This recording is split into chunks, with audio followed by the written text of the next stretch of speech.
Alright, guys. She lives again. I was able to get the old six together. I had everything, my timing gear failed on Friday. Last Friday. Friday before last. And I was able to get everything pretty much torn down on this engine, but I wasn't able to get a new timing gear until Tuesday. I bought one. It was a Cloys set, but it was the wrong timing gear. And then I ended up having to order another from Rock Auto, which was the correct timing gear. I got an aluminum replacement. It's a Melling. It was I feel like it's an upgrade from that old jute twine leftover sea ration thing, whatever that thing was made out of. And I got it installed. I had to heat the gear itself and press it onto the camshaft. I had to do the same thing with the harmonic balancer because it's the crank hub or the crankshaft isn't threaded on these old 6-cylinders, so I had to heat the harmonic balancer and then press that one on as well. That was pretty difficult. Well, not difficult at all, actually. It was very easy, but it made me very nervous, for sure. But here she is, guys, in all her majesty. She runs again. I drove her home Thursday night, and she ran really well. I feel like she's running pretty healthy. I don't know. I feel like I got my bottom end back. You know what I mean? It used to be a lot gruntier when I first got the truck, and that's kind of dissipated. But now she feels good again. Again, I got my bottom end back. I feel more torque. I was able to get home decent on Thursday night. My battery died getting off the freeway. I had to do a little bit of pushing, and someone helped me. It was a little dramatic. But then Al came down, and he gave me a jump. So I was able to get this thing home. And then the next morning, this was yesterday morning, Friday morning, I drove her to work, and I had enough juice to get almost there. So I ended up getting into work, and I was able to diagnose that it was old Delcatron, my new old stock Delco Remy alternator finally gave the ghost. So I got this replacement. It's a crappy Power Master, so we got to do what you got to do. Out with the old, I guess. Man, here she is, guys. She's got new gaskets, a new timing gear. That's about all that's new besides the fluid. But it ended up being pretty cheap. The gasket set was very affordable, and the timing gear was only about $42 shipped. So I mean, it was a very cheap fix, but it took a lot of time. I was doing overnighters at the shop pretty much all this last week. It was a long week. And I feel like I got her together. I did that much. There's definitely still some adjustments to be made. Like I said, there was the alternator that I replaced. The thermostat that I had in the engine previously was sticking on me, so I replaced that as well. So I got this nerdy Felpro gasket that I got to trim off here. Get a razor blade on that or something. I did that last night before I got home. I didn't want to deal with watching the temperature fluctuate, which is kind of it's kind of unnerving. You just refurbish, rebuild, whatever you want to call it, an engine, and you get weird temperature fluctuation. Your assumption is not that it's something as simple as a thermostat, but it was. So I did that much. I have to do a valve adjustment. I need to adjust the lash. I didn't really have it in me this week. I was kind of burnt out. I need to do that. I need to adjust the timing and the carb as well. I need to adjust my floats, and the choke linkage could be a lot smoother. So that's where I'm at with this. But she runs, she drives. I was able to get her home. I did one video where I was on the freeway. It's kind of a crappy video, but I just wanted to show people, you know what I mean? I've been a little bit out of it. I've been working late nights, and I haven't been replying to people as much as I should and everything else. I don't know if I'm behind on comments, but I know a few people text me and everything else. But yeah, we were able to get her done. Al came through and helped a lot. Hubie came through and helped. Both of those guys were, great help. They helped me source the parts for help me source the timing gear. I had neglected the parts number that was stamped right on the old timing gear, and they were like, hey, why don't you look that up? What a great idea. So they saved me on that. They pointed me in the direction of Rock Auto.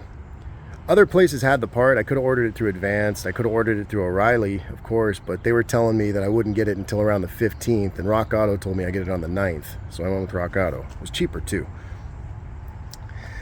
And it was pretty good. I was able to get it done. What did I learn? I learned just pull the engine. If you've got an internal issue that bad, just pull the engine. You know what I mean? This you can see my greasy prints all over this truck like it was a jungle gym, and there was a lot of up and down and wrestling around this thing when I could have just pulled it out and saved myself some time. But by the time I had the engine torn down, I didn't really feel like removing the drive shaft, the transmission, the clutch, and the flywheel just to access the 4 bolts that are behind this bell housing that hold on to. As you see, it's got these rear engine mounts here. So the bolts actually sink in through the back, and then it's got this saddle mount up front. But yeah, just pull the engine. The oil pan doesn't really clear the steering rack.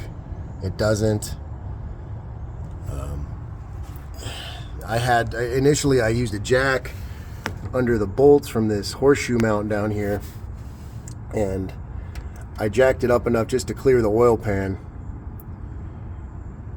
and that was okay. But the next time I did it, I had to use a hoist on the deck, a couple 1/2-inch bolts, and I hoisted the engine up so I could clear the oil pan and get it in proper. But that was a pain. I learned to just pull the motor. I learned the very hard way that the 2 bottom bolts on this timing cover are driven in through the oil pan. They come from the inside of the engine out. They really kind of did that with this engine. I don't know why. And that was kind of a pain. You got to drop the oil pan, just remove the timing cover. Pain in the ass. I know other designs are like that, but these 2 bolts really hurt. So what I did is, before I drove them back in, I kind of notched the tip of the bolts. So if this ever happens again, if anybody else runs into the same issue, you know what I mean, they might be able to drive them out with a flathead rather than remove the oil pan. So the little finesse, I think that problem can be avoided at least. What else? The head for this engine is incredibly heavy, right? I mean, just pointlessly so. Now, maybe not as bad as the Slant 6. I don't know. I'd have to look it up. But there are no dowels. There are no dowels to center the head on the engine, and it's heavy as sin. Also, the last push rod will not go in while you have the head on the engine. It doesn't clear this little you know what I'm saying. You know what I'm saying. I'm like the president now.